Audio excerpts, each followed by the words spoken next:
Hello students, आज के इस वीडियो में हम डिस्कस करने वाले हैं पेपर कोड BPCG 176 यानी जेंडर मनोविज्ञान। अगर आप इस पेपर कोड का assignment, notes and guest paper purchase करना चाहते हैं तो आप हमारी वेबसाइट पे विजिट कर सकते हैं। लिंक आपको डिस्क्रिप्शन में मिल जाएगा। अदरवाइज आप हमारी वेबसाइट को सर्च भी कर सकते हैं। हमारी वेबसाइट है shop.hindustanknowledge.com। यहाँ पे आके आप अपना पेपर कोड सर्च कर सकते हैं। देन उसके बाद यहाँ से अपना असाइनमेंट एंड गेस्ट पेपर को ईजिली परचेज कर सकते हैं, जो कि आपको बहुत कम प्राइस में देखने को मिलते हैं। स्टूडेंट्स, इस बार हम लेकर आए हैं गेस्ट पेपर में 25 मोस्ट इंपॉर्टेंट क्वेश्चन, जिनको आप कवर अप कर लेंगे तो आप अपने एग्जाम में 90 प्लस स्कोर कर सकते हैं। इसके साथ साथ आपको हमारा व्हाट्सअप नंबर भी हमारी वेबसाइट पर अवेलेबल मिल जाएगा। आप हमें डायरेक्ट व्हाट्सअप पे भी कांटेक्ट करके असाइनमेंट एंड नोट्स को परचेज कर सकते हैं। और इसके साथ साथ आप हमारा टेलीग्राम चैनल ज्वाइन करना भी ना भूलें, क्योंकि हमारे टेलीग्राम चैनल पे आपको क्लास की सारी अपडेट मिलती है और साथ में जितने भी हमारे कोर्सेज होते हैं उनके फ्री PDF नोट्स भी आपको देखने को मिलते हैं। तो चलिए स्टार्ट करते हैं। हमारा जो फर्स्ट क्वेश्चन है वो है, जेंडर रूढ़ियाँ क्या है? जेंडर रूढ़ियों के विभिन्न घटकों की व्याख्या कीजिए, प्रत्येक के उदाहरण दीजिए। अगर हम जेंडर रूढ़ियों की बात करें तो जेंडर रूढ़ियां समाज में पुरुष और महिलाओं के बारे में अपनाए गए सामान्य, अक्सर गलत और सटीक नहीं मान्यता या अपेक्षाओं को कहते हैं। ये रूढ़ियां तय करती हैं कि समाज में पुरुष और महिलाओं को क्या करना चाहिए, कैसा व्यवहार करना चाहिए और उनके गुण या क्षमताएं कैसी होनी चाहिए। जेंडर रूढ़ियां हमारे सोचने और व्यवहार करने के तरीके को प्रभावित करती हैं और समाज में लिंग आधारित भेदभाव को भी जन्म देती है। यानी अगर हम जेंडर रूढ़ियों की बात करें तो जेंडर रूढ़ियां क्या होती हैं कि समाज में महिलाओं और पुरुषों को किस तरीके से, मतलब महिलाओं और पुरुषों के बारे में कुछ ऐसी असामान्य या अक्सर गलत मान्यताएं जो होती हैं, जो पूरी तरीके से सटीक नहीं होती हैं, या ऐसी अपेक्षाएं जो समाज द्वारा बनाई जाती हैं समाज के नज़रिए से, वो हमारी कहलाती हैं जेंडर रूढ़ियाँ। अगर हम जेंडर रूढ़ियों की बात करें तो ये जेंडर रूढ़ियाँ ये भी तय करती हैं कि समाज के अंदर पुरुषों और महिलाओं को क्या करना चाहिए, कैसा व्यवहार करना चाहिए और उनके गुण और क्षमताएं कैसी होनी चाहिए। जेंडर रूढ़ियाँ क्या कर रही हैं, हमारी सोच को और हमारे व्यवहार को प्रभावित करती हैं और साथ ही साथ समाज में क्या कर रही हैं, लिंग आधारित भेदभाव को भी ये जन्म दे रही हैं। तो जेंडर रूढ़ियाँ कई प्रकार के घटकों से मिलकर बनती है। इसे हम मुख्य रूप से निम्न घटकों में समझ सकते हैं। अब हम ये जानते हैं कि जेंडर रूढ़ियाँ कौन कौन से घटकों से मिलकर बनती है और उसको हम किस प्रकार से समझ सकते हैं। अगर हम पहले घटक की बात करें तो वो है हमारा व्यवहार से संबंधित जेंडर रूढ़ियाँ। व्यवहार से संबंधित जेंडर रूढ़ियाँ हमारी कौन सी होती हैं? यह वह हिस्सा है जो तय करता है कि पुरुष या महिला कैसा व्यवहार करेंगे। यानी जो हमारी व्यवहार से संबंधित जेंडर रूढ़ियां हैं वो क्या बताती हैं कि पुरुष और महिलाओं को किस तरीके से व्यवहार करना चाहिए। अगर हम इसके उदाहरण की बात करें तो समाज में यह मान्यता है कि महिलाएं शांत, नर्म और भावुक होती हैं, जबकि पुरुष मजबूत, साहसी और आक्रामक होते हैं। तो हमारा जो व्यवहार से संबंधित जेंडर रूढ़ियां हैं वो क्या है, समाज ऐसा मानता है कि जो महिलाएं होती हैं वो शांत स्वभाव की होती हैं, नर्म होती हैं, भावुक होती हैं। अगर पुरुषों की बात करें तो पुरुष कैसे होते हैं, हमेशा मजबूत होते हैं, साहसी होते हैं, आक्रामक होते हैं। तो पहला जो हमारा घटक था वो था हमारा व्यवहार से संबंधित जेंडर रूढ़ियां। अब जानते हैं दूसरे घटक को, जिसमें हमें दिया हुआ है रोल या जिम्मेदारी से संबंधित जेंडर रूढ़ियां। इसमें यह तय होता है कि पुरुष और महिलाओं को कौन कौन से कार्य करने चाहिए। अगर हम इसके उदाहरण की बात करें तो घर का काम करना और बच्चों की देखभाल करना महिलाओं का काम माना जाता है, जबकि पुरुष परिवार का मुख्य कमाऊ और बाहर का काम करने वाला होता है। यानी जो हमारा रोल और जेंडर से संबंधित जिम्मेदारियां और जो रोल है, जेंडर संबंधी जो रूढ़ियां हैं, ठीक है, उनका क्या मानना है, इन्होंने पुरुषों और महिलाओं का जो कार्य जो है उसको भी अलग अलग विभाजित कर दिया है। यानी पुरुषों को किस प्रकार का कार्य करना चाहिए और महिलाओं को किस प्रकार के कार्य उनके होते हैं, वो इन्होंने बताया है। और अगर हम इसके उदाहरण की बात करें तो उदाहरण में हमें ये बताया गया है कि घर का काम करना और बच्चों की देखभाल करना महिलाओं का कार्य माना जाता है, और पुरुषों का क्या कार्य होता है कि वो परिवार के लिए रोजी रोटी कमाएं, ठीक है, कमा के लेकर आए या बाहर जाके वो काम करें। ऐसे ही हमें कुछ कौशल और क्षमताओं से संबंधित जेंडर रूढ़ियां देखने को मिलती हैं। वो कौन सी हैं ये भी जान लेते हैं। जेंडर से संबंधित जो हमारी जेंडर रूढ़ियाँ जो हैं वो हमारी हमें किस में भी देखने को मिलती है, कौशल और क्षमता से संबंधित देखने को भी मिलती है। इसमें यह विचार शामिल होता है कि किसी लिंग के लोग किन प्रकार के कौशल या पेशे में अच्छे होते हैं। यानी जेंडर रूढ़ियों द्वारा क्या किया गया, कौशल और क्षमता को भी इसमें बताया गया है कि किस प्रकार के, किस लिंग के लोग जो होते हैं उनका कौशल क्या होना चाहिए, उनका पेशा क्या होना चाहिए। अगर हम इसके उदाहरण से समझे तो यह सोच महिलाएं, यह सोच क्या बताती है हमें कि महिलाएं जो है वो अच्छी शिक्षक हो सकती हैं, नर्स हो सकती हैं, गृहिणी हो सकती हैं। लेकिन अगर हम पुरुषों की बात करें तो पुरुषों को इंजीनियरिंग, विज्ञान या राजनीति में पुरुषों को बेहतर माना जाता है। तो यानी कौशल और क्षमता से संबंधित भी हमारी कई ऐसी जेंडर रूढ़ियां हैं जो पुरुष और महिलाओं के बीच में क्या करती हैं, एक तरीके से भेदभाव उत्पन्न करती हैं। अगर हम बात करें सौंदर्य और दिखावे से संबंधित जेंडर रूढ़ियां, तो वो कौन सी है? यह रूढ़ी निर्धारित करती है कि पुरुष और महिला का शरीर और दिखावट कैसा होना चाहिए। अगर हम इसके उदाहरण की बात करें तो समाज में ऐसा माना जाता है कि महिलाओं को पतली, सुंदर और सजी सवरी दिखना चाहिए, जबकि पुरुषों को किस तरीके से दिखना चाहिए कि पुरुषों को उनकी मसल्स बनी होनी चाहिए और उनमें एक मजबूती होनी चाहिए। तो सौंदर्य के आधार पे भी और शारीरिक बनावट के आधार पे भी हमें कई ऐसी जेंडर रूढ़ियां देखने को मिलती हैं। अब हम बात करते हैं भावनात्मक और मानसिक गुणों से संबंधित जेंडर रूढ़ियां कौन सी होती हैं।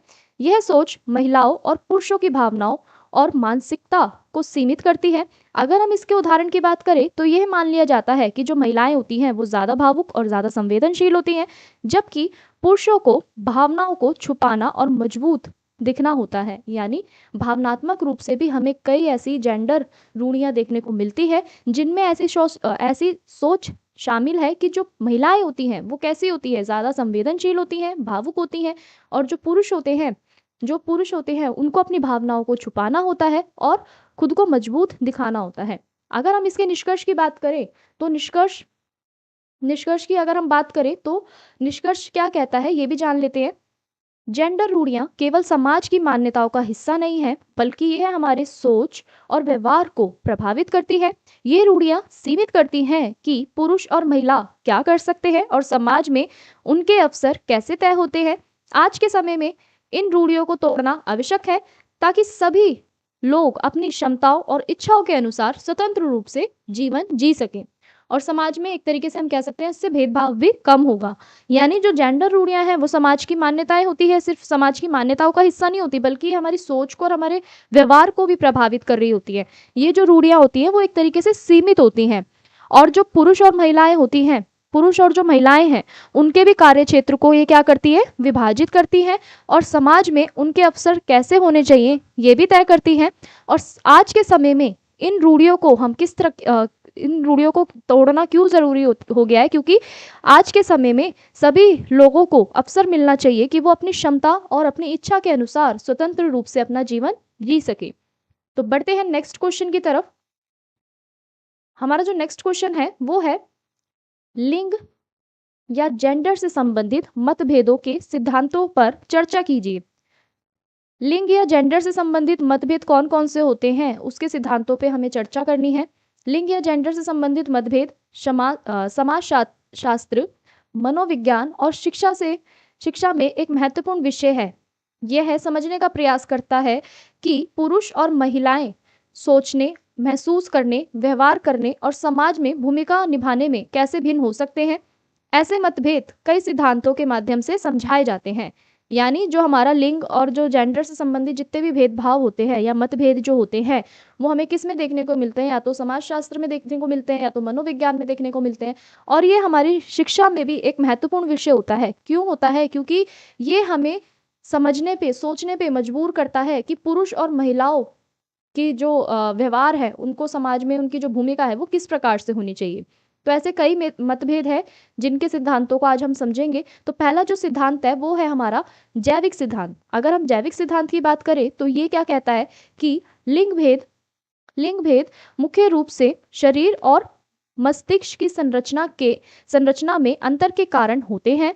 पुरुष और महिलाओं के हार्मोन जैसे टेस्ट्रोजन एंड एस्ट्रोजन उनके व्यवहार, ऊर्जा स्तर और मानसिक स्वास्थ्य को प्रभावित करते हैं। उदाहरण के लिए पुरुषों में अधिक शारीरिक शक्ति और जोखिम लेने की प्रवृत्ति देखी जाती है, जबकि महिलाओं में देखभाल और भावनाओं को समझने की अधिक क्षमता होती है।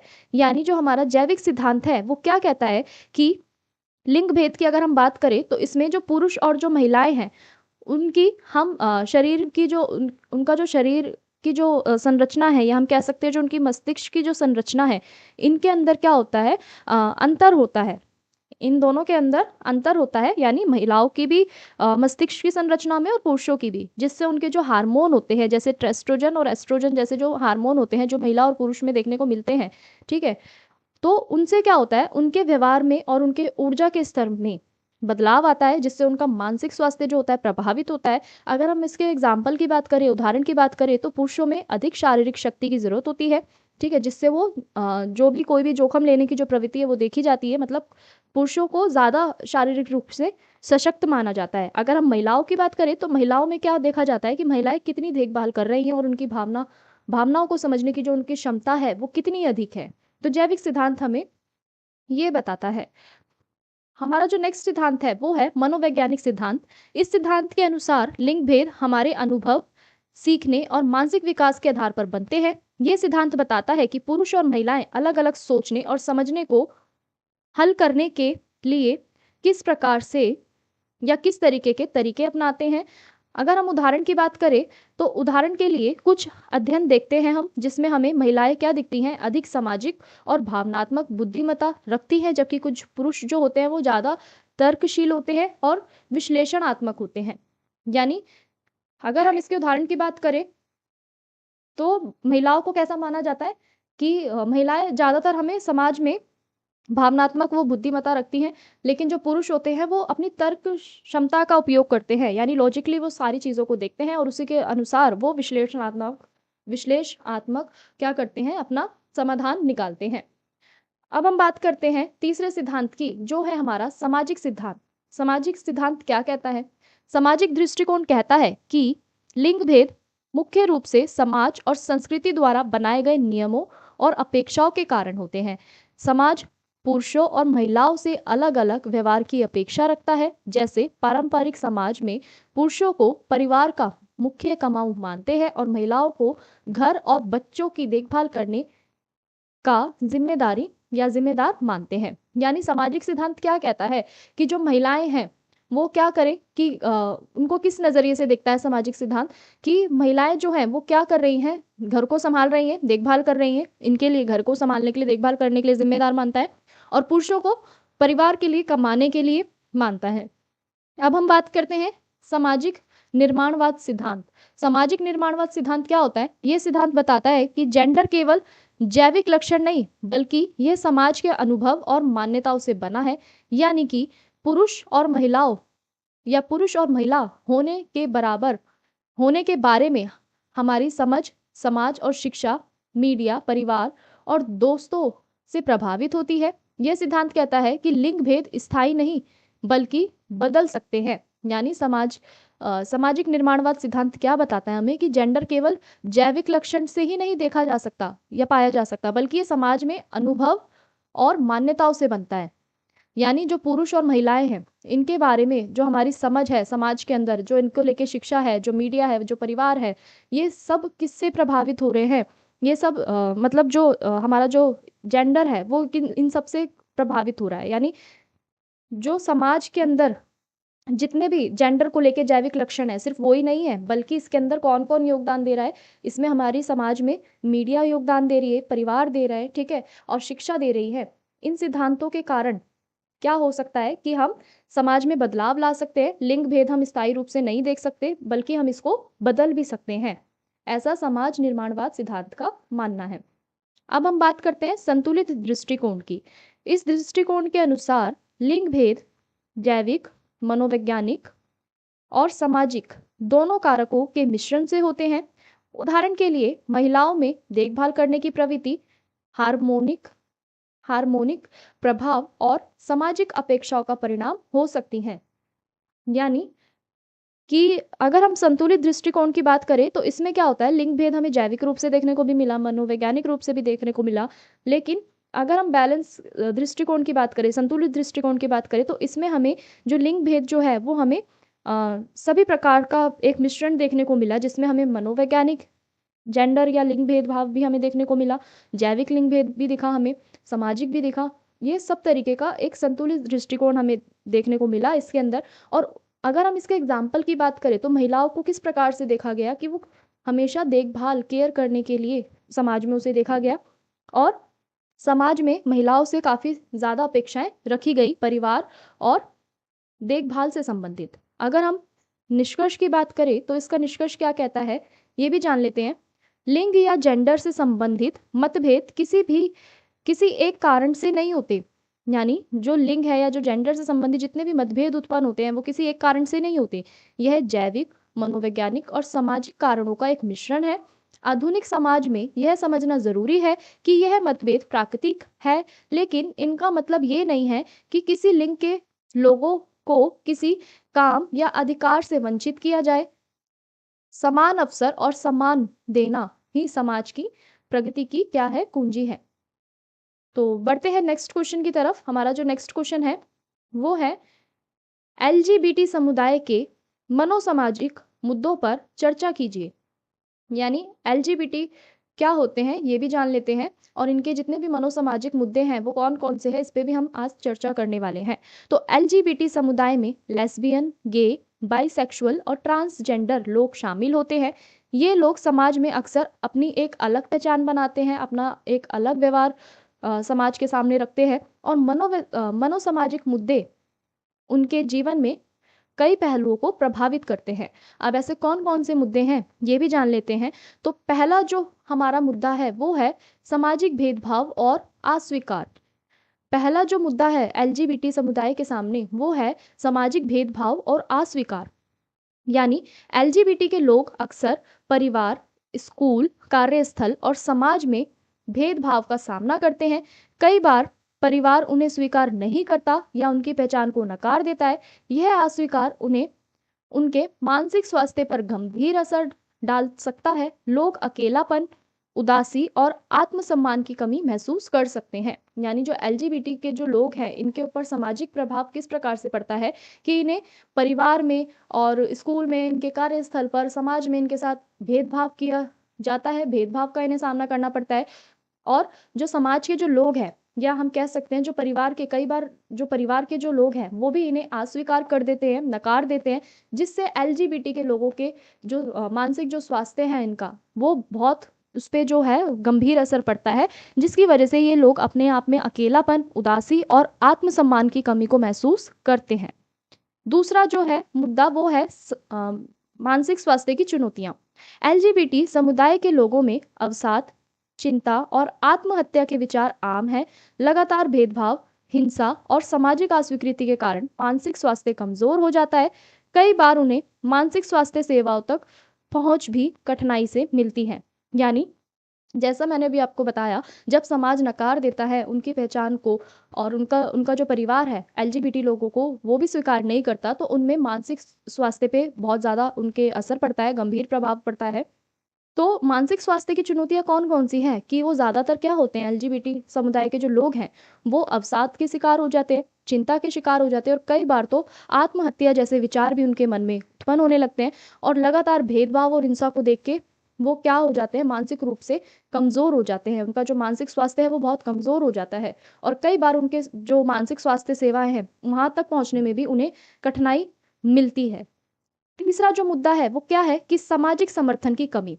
सामाजिक समर्थन की कमी किस प्रकार से हमें देखने को मिलती है कि सकारात्मक सामाजिक समर्थन की कमी एलजीबीटी समुदाय के लिए एक बड़ा मुद्दा है। अगर परिवार, दोस्त या समुदाय उनका समर्थन नहीं करते तो वो मानसिक और भावनात्मक रूप से कमजोर महसूस करते हैं।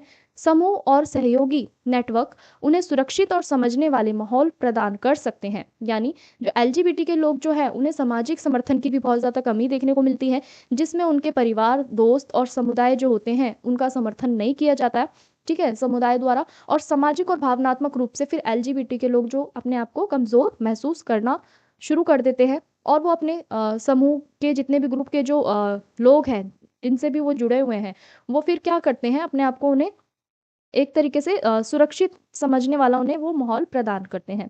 अगर हम बात करें इसके चौथे मुद्दे की, वो कौन से है? हिंसा और उत्पीड़न।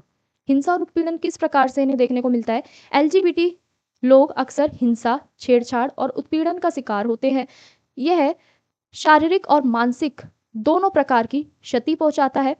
समाज में भेदभाव और नकारात्मक दृष्टिकोण उनके आत्मविश्वास और जीवन की गुणवत्ता को प्रभावित करता है। यानी हिंसा और उत्पीड़न भी देखने को इन्हें समाज में मिलता है। कई बार एलजीबीटी लोगों के साथ क्या किया जाती है, छेड़छाड़ की जाती है, ठीक है? उनका उत्पीड़न किया जाता है, उनके साथ हिंसा की जाती है, जिससे उनके शारीरिक और मानसिक दोनों प्रकार की उन्हें क्षति पहुँचती है। दोनों प्रकार से शारीरिक रूप से भी और मानसिक रूप से भी वो कमज़ोर होते जाते हैं, ठीक है? और समाज में भेदभाव और नकारात्मक दृष्टिकोण बढ़ता जाता है और जिससे उनका जो आत्मविश्वास है, जो उनका कॉन्फिडेंस है, वो भी बहुत ज़्यादा प्रभावित होता है और वो अपने जीवन को एक नकारात्मक दृष्टिकोण देने लगते हैं। 5वां जो मुद्दा है वो कौन-सा है? पहचान और आत्म-स्वीकृति। अक्सर एलजीबीटी लोग अपनी पहचान को छिपाने या दबाने पे मजबूर होते हैं। इससे उनके आत्मसम्मान और मानसिक स्वास्थ्य पर नकारात्मक असर पड़ता है। जब उन्हें अपने परिवार और समाज से स्वीकृति मिलती है, तो उनका जीवन खुशहाल और संतुलित बन सकता है। यानी पहचान और आत्म-स्वीकृति से क्या होता है, कई बार एलजीबीटी के लोग क्या करते हैं कि अपनी पहचान को वो छुपाने लगते हैं, दबाने लगते हैं, मजबूर हो जाते हैं क्योंकि उनको समाज द्वारा एक पहचान नहीं दी, उनको एक अलग पहचान दी जा रही है समाज द्वारा, समाज उनको नकार रहे हैं, ठीक है? और इससे क्या हो रहा है कि उनके आत्मसम्मान पे और मानसिक स्वास्थ्य पे एक नकारात्मक प्रभाव पड़ रहा है, ठीक है?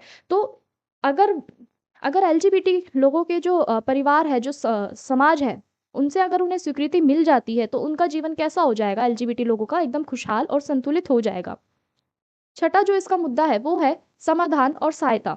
समाज में जागरूकता बढ़ाना और शिक्षा के माध्यम से भेदभाव कम करना बहुत ज़रूरी है।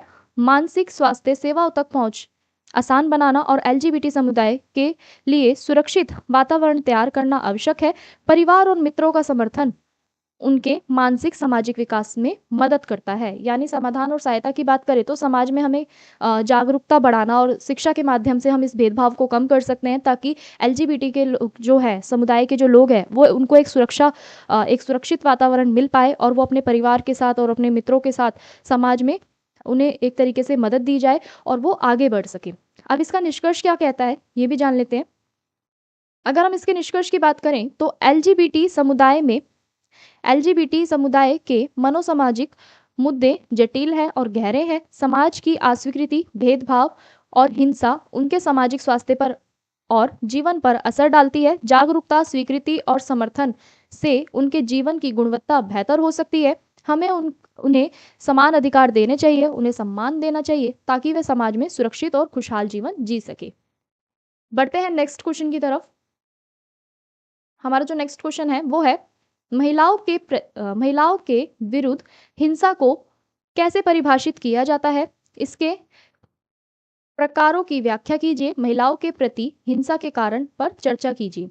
अगर हम इसकी परिभाषा की बात करें तो महिलाओं के विरुद्ध हिंसा का अर्थ है कि किसी महिला के प्रति उसका लिंग या स्त्री होने के कारण शारीरिक, मानसिक, आर्थिक या यौन हिंसा करना। यह हिंसा हमें घर में भी देखने को मिल सकती है, समाज या कार्यस्थल में भी हो सकती है। इसे अक्सर असमान शक्ति और नियंत्रण बनाए रखने के लिए किया जाता है। विश्व स्वास्थ्य संगठन यानी WHO के अनुसार महिलाओं के प्रति हिंसा महिलाओं के अधिकारों का उल्लंघन और समाज में उनकी सुरक्षा और स्वतंत्रता की एक प्रकार से ये बाधा है। यानी अगर हम बात करें महिलाओं के विरुद्ध जो हिंसा हो रही है, उसके अर्थ की बात करें तो क्या हो रहा है कि उनके लिए महिलाओं को कई प्रकार से उनके साथ हिंसा की जा रही है, चाहे वो शारीरिक रूप से हो, चाहे मानसिक रूप से हो, चाहे वो आर्थिक रूप से हो, चाहे वो यौन हिंसा हो। ये सारी हिंसाओं का सामना महिलाओं को करना पड़ रहा है और ये हिंसाएं हमें कहाँ कहाँ देखने को मिल रही है? घर में भी देखने को मिल रही है, समाज में भी और कार्यस्थल में भी हो सकती हैं ये हिंसाएं। तो अब हम बात करते हैं इसके प्रकार की कि कौन कौन से हिंसा के जो प्रकार हैं वो किस प्रकार से हमें देखने को मिलते हैं। अगर हम बात करें इसके प्रकारों की तो महिलाओं के खिलाफ हिंसा के मुख्य प्रकार इस प्रकार है। पहला, शारीरिक हिंसा। शारीरिक हिंसा क्या होती है? जिसमें महिलाओं को मारना, धक्का देना, जलाना या किसी अन्य तरीके से शारीरिक चोट पहुंचाना शामिल होता है। यौन हिंसा, इसमें बलात्कार, जबरदस्ती, शारीरिक संबंध, छेड़छाड़ और अनचाहे यौन व्यवहार शामिल है। तीसरा, मानसिक या भावनात्मक हिंसा। इसमें महिलाओं को अपमानित करना, धमकाना, नीचा दिखाना और आत्मसम्मान को चोट पहुंचाना शामिल है। चौथा, आर्थिक हिंसा। इसमें महिलाओं को उनके पैसों और संपत्ति से वंचित करना, कम भुगतान करना या उनके आर्थिक संसाधनों पर नियंत्रण करना शामिल है। 5वां सांस्कृतिक और सामाजिक हिंसा, इसमें बाल विवाह, दहेज प्रथा या किसी महिला के सामाजिक अधिकारों को दबाना शामिल है। यानी हमने ये जाना कि महिलाओं के खिलाफ जो हिंसा के जो प्रकार है अलग अलग, वो कौन कौन से हैं। शारीरिक हिंसा, जिसमें महिलाओं को मारा जाता है, धक्का दिया जाता है या जलाया जाता है, ठीक है, जिसमें शारीरिक चोट पहुंचाई जा रही है। यौन हिंसा में, जिसमें बलात्कार, जबरदस्ती, शारीरिक संबंध, ठीक है, ये सारी हमारी यौन हिंसा में शामिल होती है, ठीक है। तीसरी मानसिक या भावनात्मक हिंसा, इसमें अपमानित करना, धमकाना, नीचा दिखाना, ये सारी चोट इसमें शामिल होती है, आत्मसम्मान से संबंधित। आर्थिक हिंसा, जिसमें महिलाओं के पैसों को और उनकी संपत्ति से उन्हें वंचित कर दिया जाता है, ठीक है, और उनके आर्थिक संसाधनों पर भी नियंत्रण कर लिया जाता है। और 5वां की सांस्कृतिक और सामाजिक हिंसा, इसमें बाल विवाह, दहेज प्रथा या किसी महिला के सामाजिक अधिकारों को दबाना शामिल है। अब हम बात करते हैं इसके कारणों की। अगर हम इसके कारणों की बात करें तो महिलाओं के प्रति हिंसा के कई सामाजिक, आर्थिक और मानसिक कारण होते हैं। सामाजिक, आर्थिक और मानसिक कारण कौन कौन से हैं ये जान लेते हैं। पहला है लिंग आधारित असमानता। लिंग आधारित असमानता में समाज में पुरुष प्रधान और महिलाओं के प्रति एक नीचा दृष्टिकोण, यानी जो हमारा पहला जो कारण है सामाजिक कारण, उसमें हमें देखने को मिलती है लिंग आधारित असमानता, जिसमें पुरुषों को प्राधान्यता दी जाती है और महिलाओं को एक तरीके से नीचा दिखाया जाता है। दूसरा, शिक्षा की कमी। कम पढ़ी लिखी महिलाएं हिंसा के शिकार होने के लिए अधिक संवेदनशील होती हैं। यानी अगर महिलाओं में शिक्षा की कमी है, वो कम पढ़ी लिखी हैं, तो वो बहुत जल्दी हिंसा का शिकार हो जाती है और वो अत्यधिक क्या होती है, संवेदनशील होती हैं, जिसकी वजह से वो हिंसा के खिलाफ आवाज उठाने में खुद को कमजोर समझती हैं। तीसरा, आर्थिक निर्भरता। आर्थिक निर्भरता भी एक इसका प्रमुख कारण है। कैसे कि यदि महिलाएं आर्थिक रूप से स्वतंत्र नहीं है तो वह हिंसा का विरोध करने में असमर्थ होती हैं। यानी अगर महिलाएं पूर्ण रूप से या स्वतंत्र रूप से इंडिपेंडेंट नहीं है, आर्थिक रूप से किसी पे निर्भर है, तो वो भी बहुत जल्दी हिंसा का शिकार हो जाती हैं और वो हिंसा के विरुद्ध, हिंसा का जो विरोध है वो भी करने में असमर्थ होती हैं। चौथा, सांस्कृतिक और पारिवारिक दबाव। इसमें क्या होता है, कुछ परंपराएं और रीति रिवाज महिलाओं को अधिकारों से वंचित कर देती हैं। पांचवा, कानूनी जागरूकता की कमी। इसमें क्या होता है, महिला अपने अधिकारों और कानून सुरक्षा के बारे में अनजान होने के कारण पीड़ित हो रहती हैं। यानी उन्हें कानून की जो जागरूकता है उनमें बहुत कम होती है महिलाओं में, जिसके कारण कई बार वो हिंसा की शिकार हो जाती हैं। छठा, मानसिक और सामाजिक कारण। इसमें ईर्ष्या, क्रोध, शराब या नशे की लत से भी हिंसा बढ़ सकती है। अगर हम इसके निष्कर्ष की बात करें तो महिलाओं के विरुद्ध हिंसा सिर्फ व्यक्तिगत समस्या नहीं, बल्कि यह समाज और संस्कृति की कमजोरी को दर्शाती है। इसे रोकने के लिए शिक्षा, जागरूकता, कानूनी सुरक्षा और सामाजिक बदलाव आवश्यक है। महिलाओं की सुरक्षा और सम्मान अधिकार सुनिश्चित करना हर समाज की जिम्मेदारी होता है।